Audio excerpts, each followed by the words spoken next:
Warami, and welcome to this short presentation supporting families and carers with tips for heading back to school.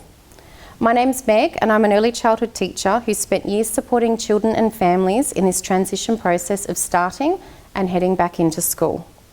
The presentation today is intended to share some of the ideas with you and to point you in the direction of other ways to access information to support you and your family.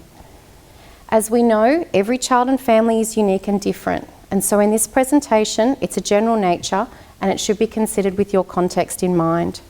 The information will come from sources including educational theory and child development research, as well as more community accessible platforms including the Australian parenting website Raising Children, which is sponsored by the Department of Social Services, the New South Wales Department of Education, and respected organisations supporting mental health and wellbeing, including BU, Beyond Blue and Headspace. When parents and carers are thinking about their child starting or going back to school, most families are thinking about the ways they can set their children up for success and how to help them enjoy and get the most out of being at school. And really, this would be much easier with a happy and excited child.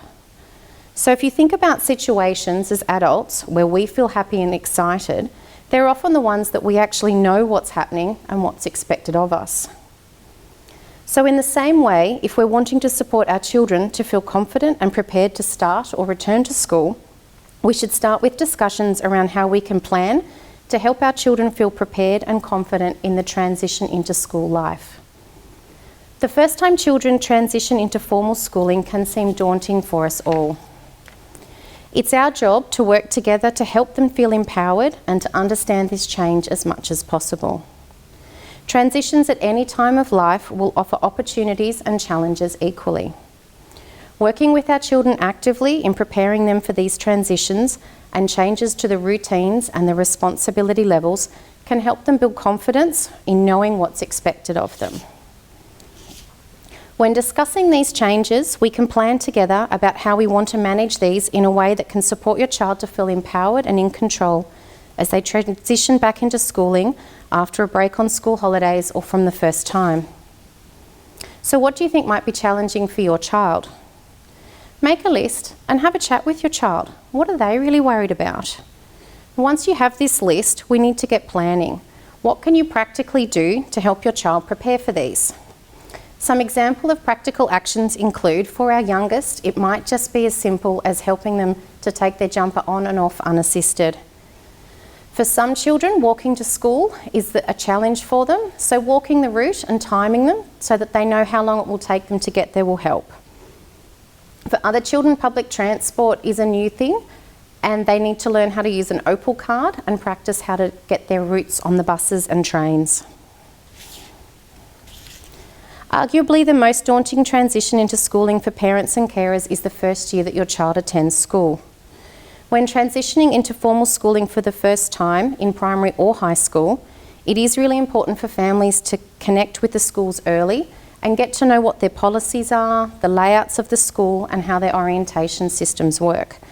These will all help prepare the child and families to feel confident in this new environment and support their initial transition into the schooling system.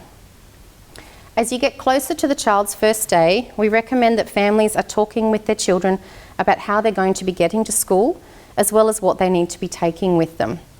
Many schools will offer resources to parents and carers as part of their orientation process, sharing strategies and things to practice with your child in the weeks before they start school, to empower them to feel confident with these different expectations. For primary school, something that you may not have considered in the lead up to school is about accessing toilets. Before children start school, it's really important for them to know how to lock and unlock toilet doors, as this is often something that they haven't had to do before.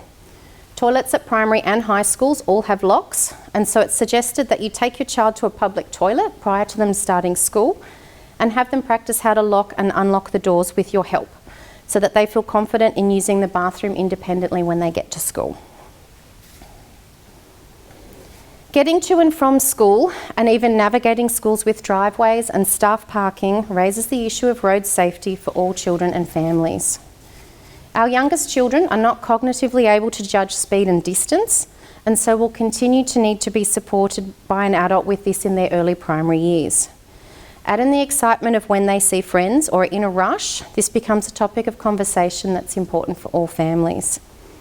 The Kids in Traffic website is a fountain of resources for you, your child, as well as your extended family. It's got detailed information on the website on road safety as well as passenger and safe play. With older children, your challenge will be around setting limits with mobile phone use and how they get to and from school using their phones and helping them to know when it's safe for them to do that. Now, one common challenge our families share with us, regardless of age, is around children's sleep and how best to support them in getting enough sleep to manage their best, to be their best at school. How to be open for learning, for them to be able to manage the social challenges of the classroom and the playgrounds and generally just enjoy their day. Many school-aged children attend before and after school care or have extra music or sport commitments throughout the week. And this lengthens the time in their day where they need to be awake and functioning independently. While many before and after school care services have quiet or chill out spaces, naps are no longer available to help a child manage what can be very long days.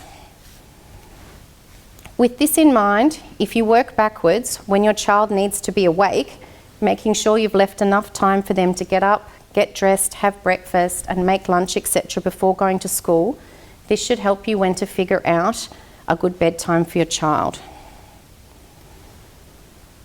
Sticking to a bedtime can be the challenge, especially as children move into high school, as they often feel they're able to stay up later, which can be due to biological changes in their body, as well as the common belief that they just know everything.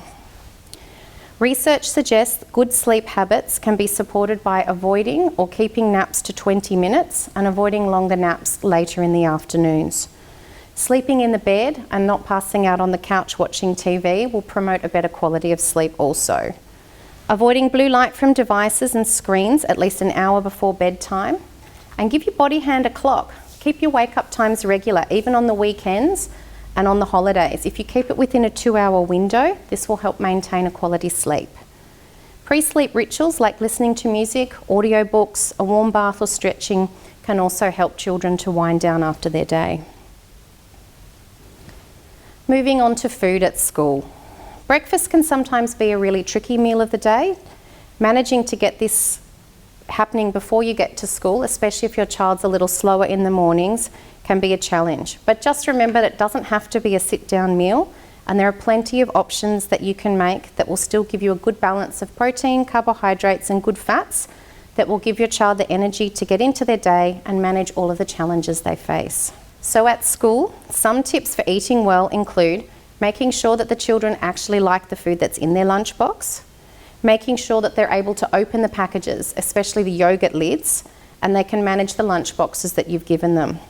The other thing to consider is make sure it won't take too long for the child to unwrap the food, as they often want to eat and get straight back into play with their friends at recess or lunch.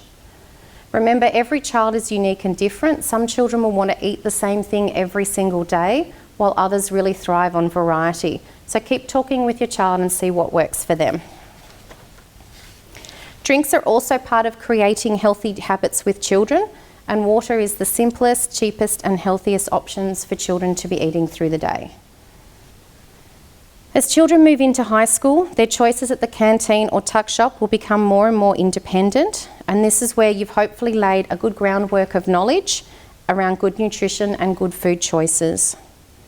Many schools have developed their own nutritional policies based on the 2013 National Healthy School Canteen Guidelines, so speak to your school directly for any further information about what's being sold at your canteen.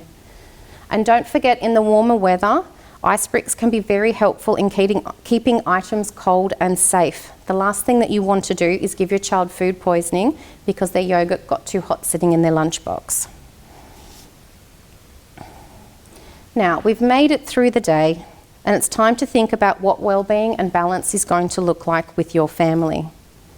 Many children and their families have had long and intensive days at school, and this after-school time period can be just as busy. Particularly with the younger children who are just starting school, the afternoon can often be a time where we see what I like to call the hangries. This is the combination of tired and hungry that can often lead children feeling a little overwhelmed and really not in the right headspace for making good choices. Afternoon tea can be a very important time for many children, as it's a way for them to refuel as part of their winding down after school. Making sure that you have healthy options that are easy for children to consume at home are important. And with after school activities, consider packing a little extra in the bag so they can refuel in the break between school and their activities. Now, I'm actually going to suggest to you and your family that you start thinking about afternoons as recovery time. When we've all been busy with our brains all day, it's really important to build in some activities that help us to wind down from our days and help us to leave those challenges left until tomorrow. Checking in with our children about the highs and lows of the day can help them think about their day in a more balanced way. In our family, we talk about the pits and peaks of the day. We share something that we didn't really like about our day, and then we share something that made us feel happy, excited, or proud. So reframing this conversation beyond "how was your day?" and a single word answer can give us as parents and carers more information that we can build on when engaging with the children about their school. Other things to consider are ways to encourage the children to move a little. School has had children sitting for long periods of the day, so finding ways for them to connect with their bodies and get moving will help them find a better balance. Lastly, considering all the challenges of supporting children in all ages with this transition back to school, we can't help but consider their mental health as they navigate back into the different social and academic expectations of school. Good mental health is important for all children's development and their sense of well-being. Good mental health can support all children to navigate the challenges and adapt to changes that they experience in their school days and help them with forming strong relationships with their peers and teachers. This sense of belonging and connection will help support them with their mental health. As we said before, transitions are by nature a challenge for all humans, regardless of our size, and the complexities of school life, as well as academic pressures, can put children's mental health under a lot of pressure. Families are their child's first teachers, and as such, you are uniquely positioned to know your child. If you are noticing anything different with your child, any changes in mood or their personality, please start by just checking in with your child. Are you okay? Thankfully, there are lots of supports for children of all ages and their families when it comes to changes in children's behaviour and mental health. Speaking with your child's teacher or year advisor will also give you another perspective on the changes you are noticing, and working in partnership with the school can double the support that you or your child are potentially receiving. The organisations listed are full of qualified people who will be able to support and guide you in taking steps to support your child with any mental health challenges that they or their friends may be facing. They all have informative websites and phone contacts for more direct support. I'd like to wrap up here and hope that you found some of these ideas in the presentation helpful. And as I said at the start, every child and every family is unique. So my advice is, as always, work directly with your child and work to empower them to be part of the process. I'd encourage you to reach out to your wider community, including the school and the support agencies listed, if you still have questions or are looking for any more specific support for your child. Thank you.